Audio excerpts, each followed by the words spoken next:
क्या आपको पता है हमारी ज़िंदगी ऐसी थोड़ी टिकी हुई है।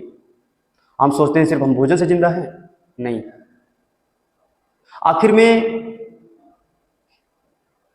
इस सौर मंडल में सिर्फ पृथ्वी पर ही जीवन क्यों है? क्या कारण है? कहीं न कहीं जीवन जहां भी उत्पन्न हुआ है वहां हर प्रकार के संतुलन जब तक नहीं होता है तब तक इस सौर मंडल में सिर्फ पृथ्वी पर ही जीवन क्यों है? क्या कारण है? कहीं न कहीं जीवन जहां भी उत्पन्न हुआ है वहां हर प्रकार के संतुलन जब तक नहीं होता है तब तक जीव का निर्माण नहीं होता है। अगर सौरमंडल में हम देखें, सूर्य के न ज्यादा दूरी पर है पृथ्वी और न ज्यादा नजदीक पर है, क्योंकि ज्यादा नजदीक होगा तब भी समस्या है, तापमान ज्यादा हो जाएगा, वहां जीव का निर्माण नहीं हो सकता। ज्यादा अगर सूर्य से दूर भी चला जाएगा तब भी बहुत ठंडा हो जाएगा, तब भी जीव का निर्माण नहीं हो सकता। तो हमारी पृथ्वी सौरमंडल में एक ऐसे अवस्था में है जहां पे हर चीज संतुलित होकर भौतिक रूप में आ पाता है। पानी भी वाष्प से द्रव में हो जाता है, जहां पे ऑक्सीजन भी निर्मित हो जाता है, जहां पे नाइट्रोजन भी पर्याप्त मात्रा में बन जाता है, जहां पर कार्बन डाइऑक्साइड भी निर्मित हो जाता है।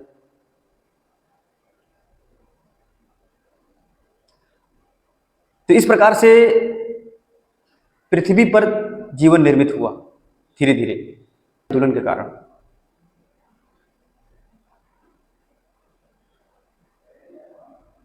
फिर उसके बाद इस प्रकृति में अगर आप देखोगे सब कुछ संतुलन पर टिका हुआ है। जैसे फॉर एग्जांपल अगर हम अपने शरीर को लें, ज्यादा भोजन करेंगे तब भी हमारे लिए समस्या है, अगर बिल्कुल न करें तब भी समस्या है। इसीलिए गौतम बुद्ध कहते हैं सम्यक मार्ग, मध्यम मार्ग। क्यों कहते हैं? क्योंकि पूरा जीवन ही संतुलन पर टिका हुआ है। बहुत तेजी से दौड़ेंगे तभी समस्या है, बहुत स्लो चलेंगे तभी समस्या है। इसलिए कहा जाता है न दौड़ना है न रुकना है, केवल चलते रहना है। इसलिए जिसने जिंदगी में संतुलन स्थापित कर लिया वो अपने आप को जीत लिया। पूरे प्रकृति में अगर आप देखते होंगे जितने भी जीव जंतु प्राणी कीड़े मकोड़े आपको दिखाई पड़ते हैं, इनका आखिर में योगदान क्या है?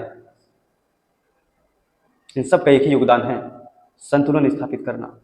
जिससे तुम जीवित हो, तुम हजारों प्राणियों हजारों वृक्षों सभी प्राणियों के संतुलन के कारण इस यह मनुष्य जीवित है। और यह आदमी सिर्फ हिंदू मुस्लिम सिख ईसाई के बीच में लड़ रहा है, ये सिर्फ यही कहता है धर्म खतरे में है, यही चिल्लाता है हिंदू खतरे में है, मुस्लिम कहता है इस्लाम खतरे में है। अरे भाई, आदमी खतरे में अगर हो जाएगा तो धर्म अपने आप खतरे में हो जाएगा। अगर तुम ही नहीं बचोगे तो क्या धर्म बचेगा? क्योंकि आदमी से ही धर्म का निर्माण होता है, आदमी से ही संप्रदाय का निर्माण होता है। इसलिए हम जीवन के गहराइयों को समझने की कोशिश करें। वृक्ष कभी किसी के साथ भेदभाव नहीं करता। वृक्ष हजारों प्राणियों को आश्रय देता है, हजारों प्राणियों को जीवन देता है, हजारों प्राणियों के लिए भोजन देता है और सबको जोड़कर रखता है, और वातावरण को संतुलित भी करता है, ऑक्सीजन भी देने का काम करता है। और ऑक्सीजन अगर ना मिले तो आदमी जिंदा ही नहीं रहेगा। हमें इस चीज की चिंता नहीं है, हमें पर्यावरण की चिंता नहीं है, हमें वातावरण की चिंता नहीं है, हमें प्रकृति में अनेक प्राणियों की चिंता नहीं है, हमें ऑक्सीजन की चिंता नहीं है, कार्बन डाइऑक्साइड बढ़ रहा है इसकी चिंता नहीं है, क्लोरोफ्लोरोकार्बन बढ़ रहा है इसकी चिंता नहीं है, जंगल नष्ट किए जा रहे हैं इसकी चिंता नहीं है, जमीन अनउर्वरक हो रहा है इसकी चिंता नहीं है, अत्यधिक जनसंख्या बढ़ रहा है इसकी चिंता नहीं है, व्यापक स्तर पर फैक्ट्रियां बढ़ रही हैं, इसको कैसे नियंत्रण किया जाए इसकी चिंता नहीं है, जल प्रदूषित हो रहा है, हवा प्रदूषित हो रहा है, ओजोन परत में छिद्र हो रहा है, बर्फ पिघल रहा है और समुद्र का जलस्तर बढ़ रहा है, इसकी चिंता नहीं है। लेकिन हमें धर्म की चिंता है। अरे मेरे भाई, जब आदमी ही नहीं बचेगा तो धर्म कहां से बचेगा? लेकिन हम राजनीतिक लोगों से इतना प्रभावित है, झूठे सूचनाओं से इतना प्रभावित है, हम आदमी बिल्कुल अतार्किक हो गए हैं, अंधे हो गए हैं, हमारा विवेक शून्य हो गया है, हम विक्षिप्त हो गए हैं, हमारे अंदर चिंतन मनन करने की क्षमता खत्म हो चुकी है। इसलिए मुझे बार बार यही ख्याल आता है, इस पृथ्वी पर आदमियों से बड़ा बेवकूफ, आदमियों से बड़ा महामूर्ख कोई नहीं है। अरे मेरे भाई, अगर पर्यावरण सुरक्षित रहेगा, ऑक्सीजन व्यापक स्तर पर सही रहेगा, जंगल सुरक्षित रहेंगे, तो आप जिंदा रहोगे। और जब आप जिंदा रहोगे तो धर्म अपने आप जिंदा रहेगा। लेकिन यहां बताया जाता है कि धर्म खतरे में है, लेकिन आप खतरे में हो यह नहीं बताया जाता है। महंगाई बढ़ती जा रही है, रोजगार नहीं मिल रहा है, नौकरियां नहीं मिल रही हैं, इसकी चिंता नहीं है, जिसके कारण हम मर जाएंगे, हमारा आने वाला भविष्य कीड़ों की तरह होगा,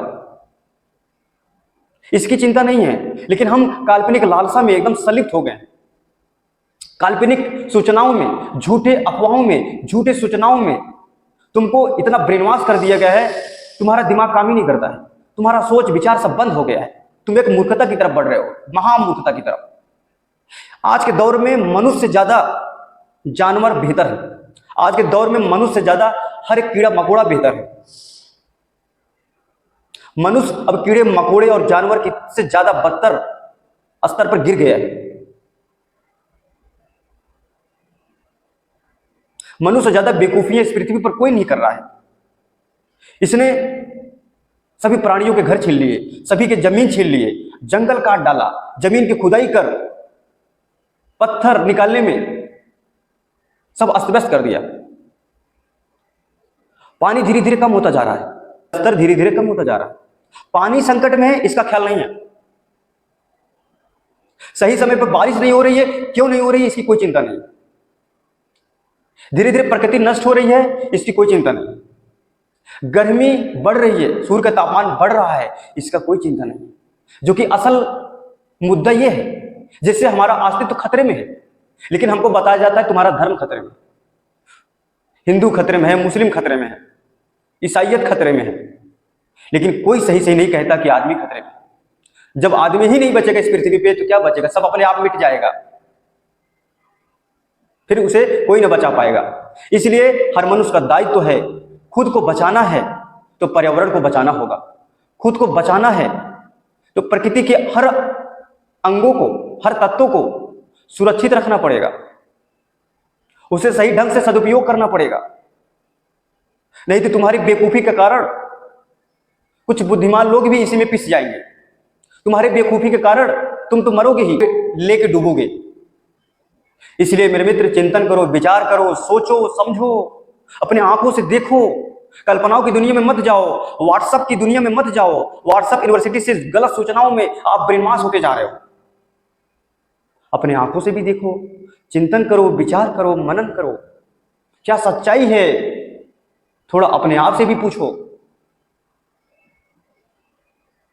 कि असल मुद्दा क्या है, असल चीज संकट में क्या है। आज जंगल संकट में है, विभिन्न प्रकार के प्राणी संकट में है। किसके कारण? हमारे कारण। अगर वो संकट में है तो तुम भी संकट में हो, इसको जान लेना, क्योंकि तुम्हारा वजूद उन अन्य प्राणियों से ही है। अगर वृक्ष नहीं होंगे तो ऑक्सीजन कहां से आएगा? इसलिए प्रकृति ने सबको जोड़ के रखा है, सबको कनेक्ट किया हुआ है। तुम एक दूसरे से जुड़े हुए हो, एक दूसरे पर निर्भर हो, लेकिन इसका ख्याल नहीं आता। बस हमको बस एक ही ख्याल आता है, हमारा धर्म खतरे में है। करो बेवकूफियां करो, धर्म बचाओ। अरे जब तुम नहीं बचोगे तो तुम्हारा धर्म को ना बचा पाओगे, मिट जाओगे। इसलिए जागो, होश में आओ और खड़े हो जाओ, और वातावरण में जो कुछ कमियां हो अपने स्तर पर छोटे छोटे कोशिश करना शुरू कर दो। नहीं तो तुम्हारी आने वाली पीढ़ियां ये कहेंगी, वो कौन से लोग थे जिन्होंने मेरे लिए इतना भयानक संकट छोड़ के चले गए, जिनको एक ख्याल नहीं आया, न जंगल का, न पानी का, न हवा का, न मिट्टी का, न वर्षा का, न प्राणियों का। कैसे लोग रहे हो, कैसे लोग थे जो इतना अमानवीय थे, जिनके अंदर मानवता नहीं थी, जिनके अंदर बुद्धि नहीं थी, जिनके अंदर विवेक नहीं था। अरे मेरे भाई, आज के मानव में बुद्धि विवेक सब खत्म हो गया है। इनसे बेहतर तो जानवर हैं, इनसे ज्यादा बुद्धिमान जो जंतु हैं, जो किसी को कष्ट नहीं देते हैं, अपनी जिंदगी अपने ढंग से जीते हैं। और ये कुछ दिन के लिए इस पृथ्वी पर आए थे और बचाने चले हैं। अरे तुम भगवान को बचा पाओगे? तुम्हारे भगवान संकट में है।